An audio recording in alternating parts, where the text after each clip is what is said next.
Yes, ladies and gentlemen, good evening, good afternoon, good night. It all depends on where you are in the world.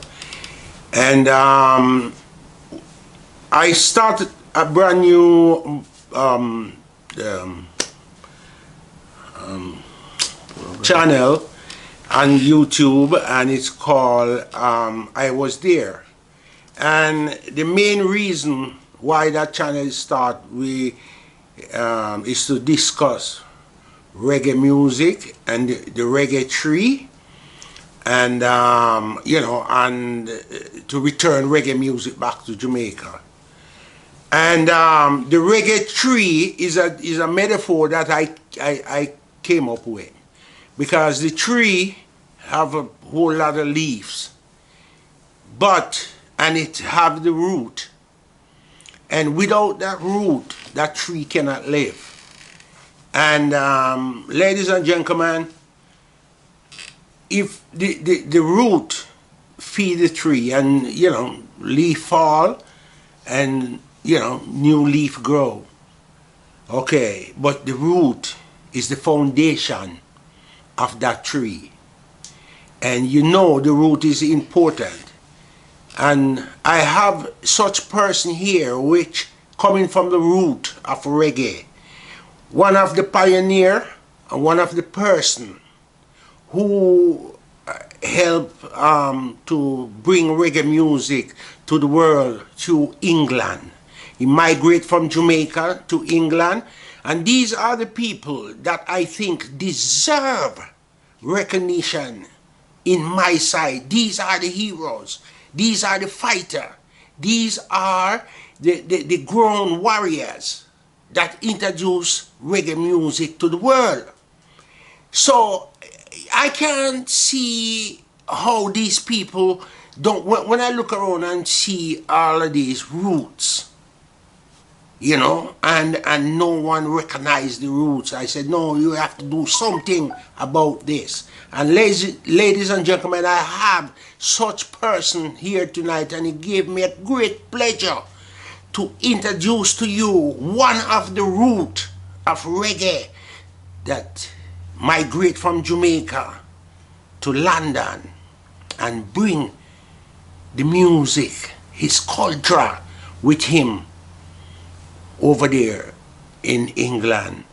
And I want him to tell his own story. So that's why it's not an interview, it's just a fireside chat.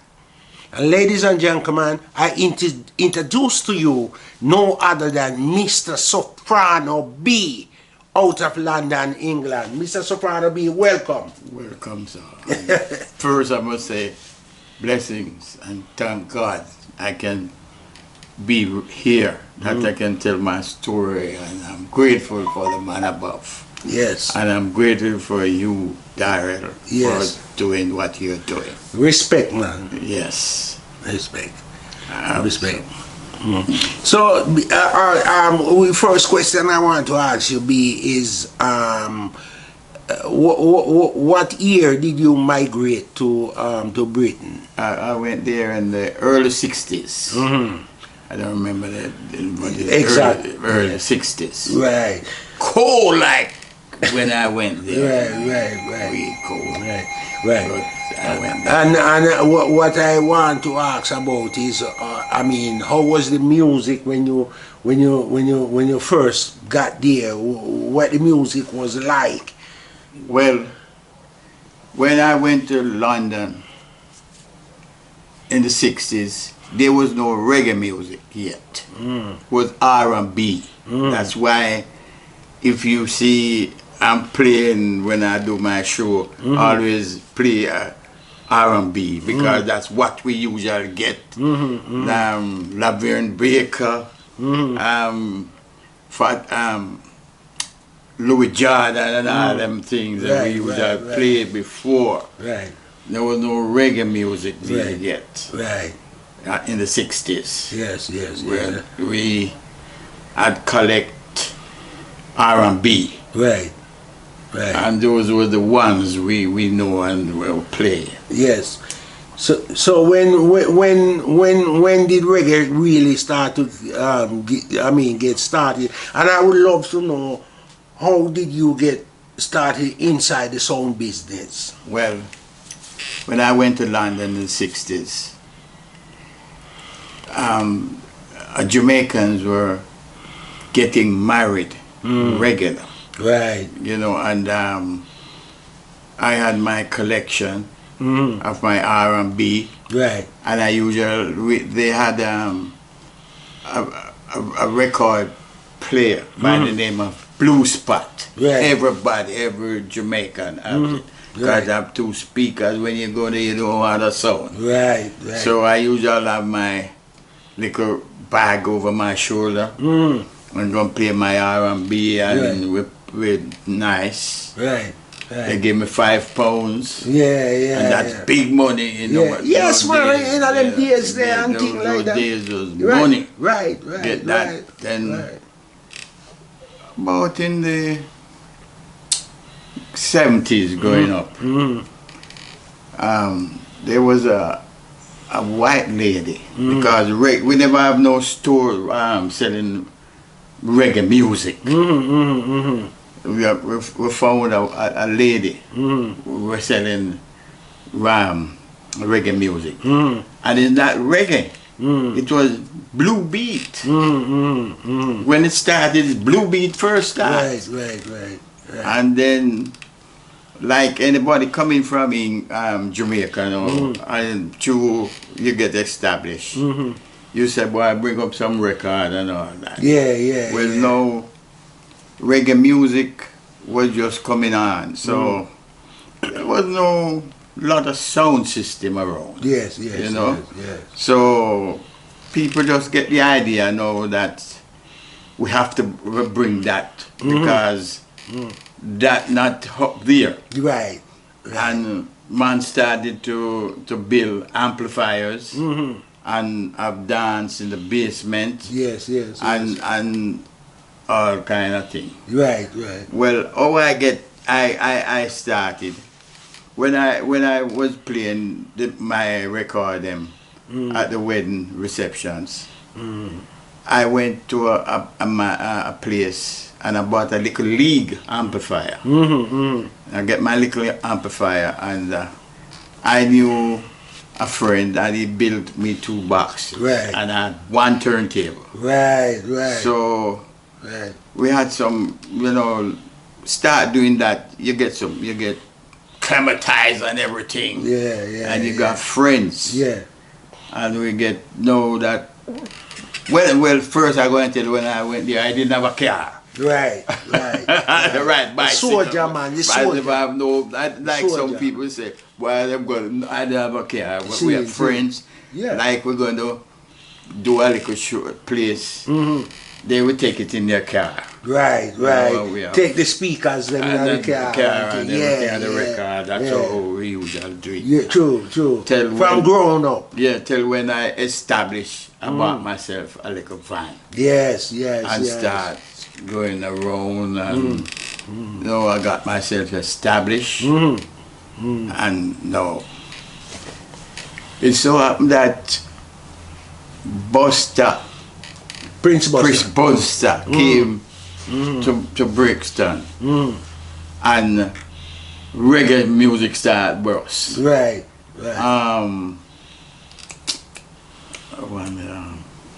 With the blind man there.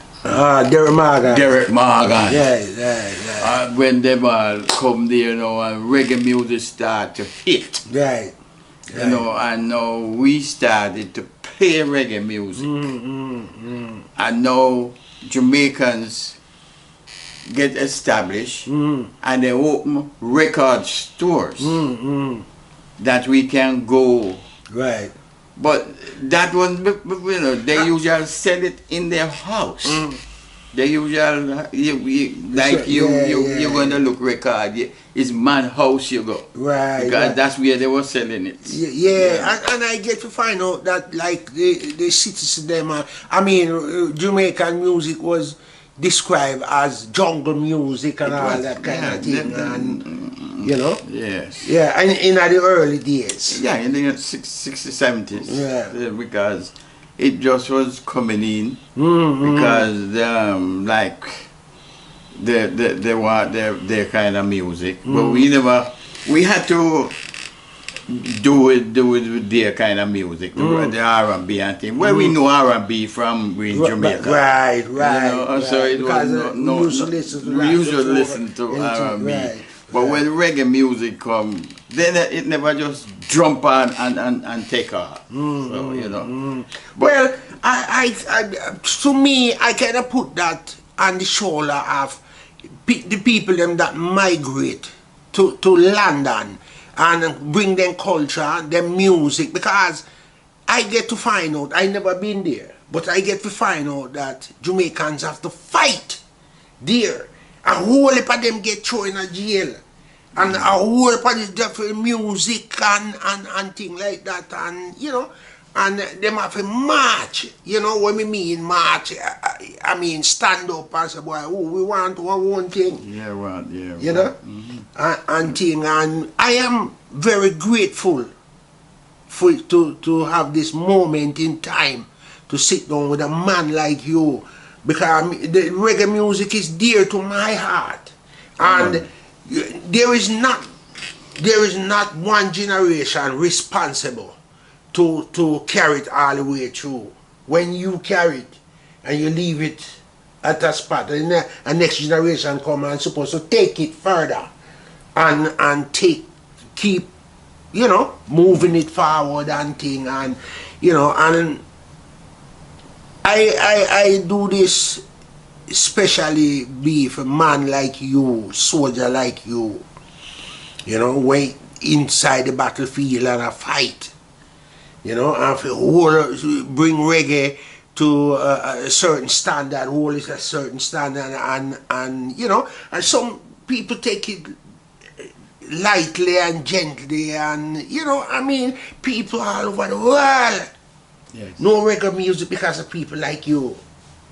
And believe me, I'm grateful, man. Grateful for you. I'm grateful for know why you are here. You understand? You can tell the people that you is a part of that, because you is a part of the root of that reggae tree. You know? That's the tree you're talking yes, about. that's the tree, the reggae tree, with many leaves, and leaf fall and a leaf grow back, but the root always remain. Always remain. You know? And things, so I am very grateful, man. You can take this time out and you know, and talk to me. This is not a long thing with upon and thing on, because really it's the first time you do a thing like this, and you know, you get more comfortable the second one, and you know, and thing like that. We'll sit down and have a fireside chat, because I full music. Yes. You know, and we have to hold it up. We have to. You know, and thing, and we don't have nothing else, nothing. Our music, you know, and people who come to Jamaica and buy ticket and come there, they didn't come there to looking at the Prime Minister face. They come because of reggae music. Bring them there. So it's the foundation of our little country in the Caribbean. And that's why it's so important, you know, to find a person like you who help lay that foundation. Yeah, man. You know, when me got the man or reggae man, and we bring it. Right. We bring it, man. Yes. Lady Coxel. Right. Myself. Right.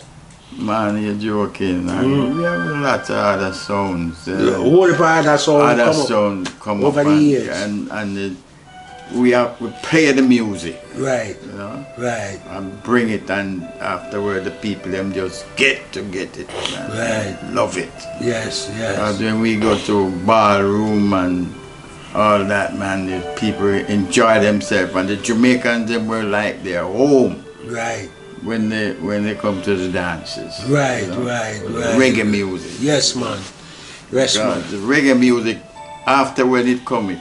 Take over, kick out the R&B and all that. Right. Yeah, man. It was. It is a powerful music, you know. If you sit down and we have it between reggae music. I mean, you can.